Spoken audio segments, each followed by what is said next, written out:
Hello viewers. Today we have a Toastmaster 20-inch box fan.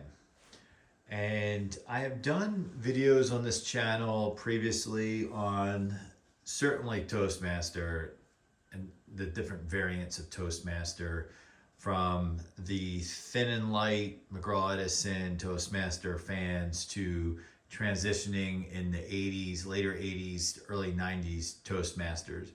Really the difference being from the earlier to the latter is the motor mount, where the previous generations had the metal grill on the rear with the motor mounted into the grill.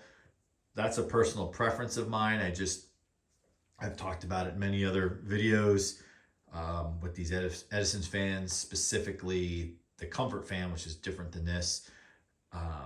Childhood fan, and I know everybody gets attached to their childhood fan, whether people like Edison or not.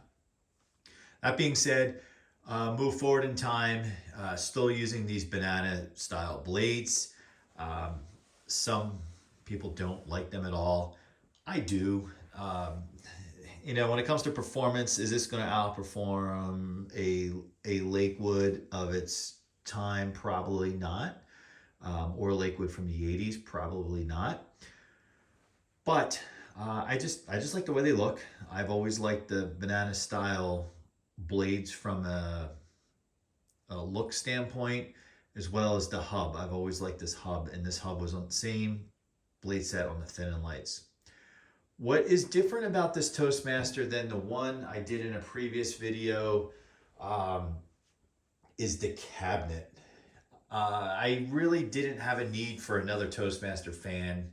Again, I probably picked this up. I don't think it was, at Curb Find. I think it was something on Marketplace or something for free or next to free. And aside from the handle being missing, and this has very little dirt or dust on it, I have not used it. I just kind of threw it in the museum when I got it a number of years ago. I want to say 10 years, somewhere in there. I picked this one up. This was kind of like in the back of the museum. I'm getting to that point with my videos where I'm really digging deep, but still have some cool videos to do. What this one is, and I'll show you the side. This has more of, it really is the fake wood versus the very popular one of its time with that tan, right? The tan. Other than that, it's probably identical. For you expert collectors out there, you may comment on the motor being different, because I know there are some different motors being used when it got to this generation, especially the Toastmaster with the gray cabinet. And I have one of those. I think I have it in a small video somewhere. It's actually kind of like my garage runner. So what we'll do here is, there's really no backstory on this one. I know a lot of my fans, I share backstories on this one. I do think I did acquire it because of the condition it's in, and because it was unique, because I'm used to seeing the fake wood cabinet with the older style grill on the rear, as we talked about before. There is even a generation of Edison, I think it's the thin and light, I did a video on with the missing knob, same knob as this knob actually, and it had the wood cabinet, it had the translucent blades, the banana blades with the grill mount motor. So let's fire this up. I probably have only turned this on, if I turned it on 10 times, that's probably exaggerating, maybe 5 times. So let's take a look at low. So never serviced by me. You know, your typical, I almost said Edison, your typical Toastmaster rattles. It's just a grill. I can see there's like a space here. There's some dust shooting through it there from sitting, really. I try to keep my museum covered. I tend to cover it in the wintertime. It's like covering a pool. My museum, I tend to cover it, and then in the spring, when I take some of the fans off, because there are some on there that are my essentially daily runners in the summer. I keep them in the museum area because they're pretty cool, and I like to keep them together. So low. And for those who knock these blades, it's not throwing out a ton of air. I mean, it's a decent breeze. But that that sound or hum is really just a grill. Medium.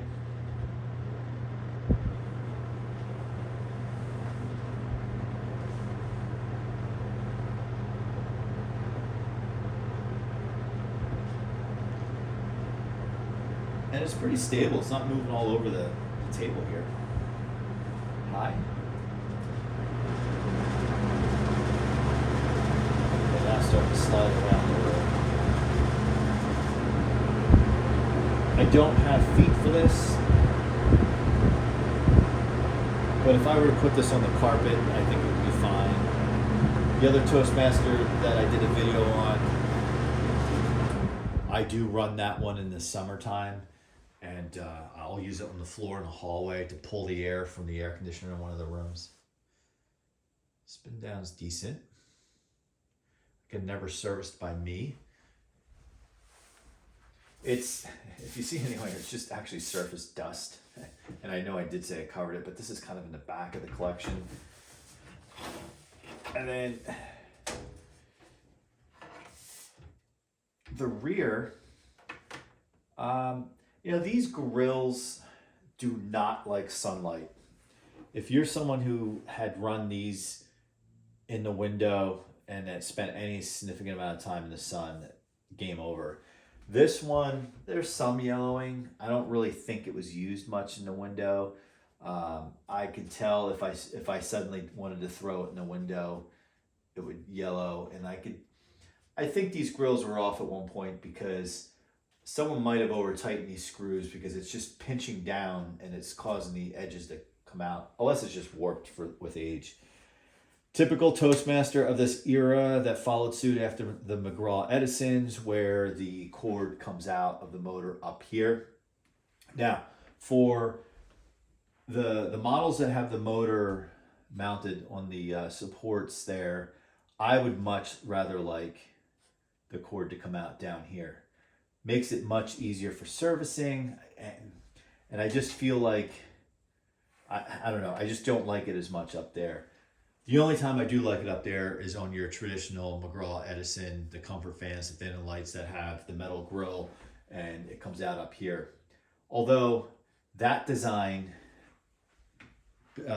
can be possibly problematic because there is, I don't know what you call it, a grommet or whatever that the plug or the wire runs through, and it's a weak point. So if you put these fans together, or if you for some reason store it laying down, which I don't know why you would, it's a lot of like this on it. And I did have one as a kid, my childhood actually fan.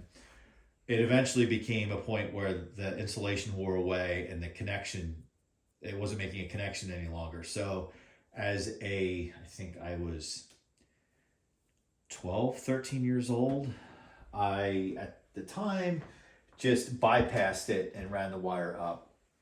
I think today, if I had a fan like that and that had that issue, I think I would try to restore it factory as best I could.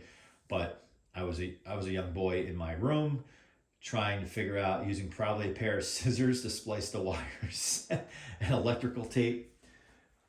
So the thing to also point out, as I digress on that other fan, is look how clean the motor is, and hopefully the camera is picking that up. Makes me wonder that this has very low hours on it, aside from the grill being really good. If you can see the windings through the camera, I'm trying to get you in there.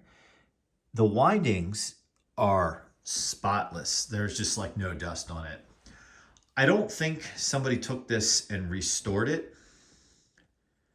It just doesn't have that restored look. I mean, it's possible, but the dead giveaway is these grills, again, are so problematic in terms of just disintegrating that if this was an older fan and somebody restored it, it could be in mint condition, except the grills could be really, really brittle and busted up. This tells me, oh, this one's broken here. This tells me here, I believe, factory, there is, yeah, I can feel it. There is a slat that runs across here. The problem with that is you can't get the plug through the grill if you want to really clean the grill with the hose or something like that. So that's kind of the problem. So I'll turn it on this way as well. We won't go through all 3 speeds because you get the idea, but just to see what it looks like. The one thing that was a negative about these Toastmasters that had the motor mounted into the rear grill, it made it, I guess, back heavy. So they tended to kind of always lean like that. And if you didn't have, I guess these are the feet. If you didn't have feet on those fans, they tended to always fall back. Where when you have the supports, it kind of puts the center of the motor a little bit more into the center of the cabinet. But as we saw on the other side, this cabinet is still wide enough where it looks like the hub is sitting back away from the grill. Unlike today's Lascos, where if you sneeze, you can blow the grill right into the hub of the fan. So here it is, my Toastmaster. I haven't hunted down the model number. I know you guys are experts with the model numbers out there, so if you feel like calling that out in the comments, that'd be awesome. A lot of times I look at my collection and I say, I should pare it down. I should look at what I could part with and offer to another collector, and not to make money. That's not why I do this, but to, this is for enjoyment, right? It's enjoyment for me, for fellow collectors. But if there was a fan that I think that I would could part with, possibly, would be this one. Not because I don't like it.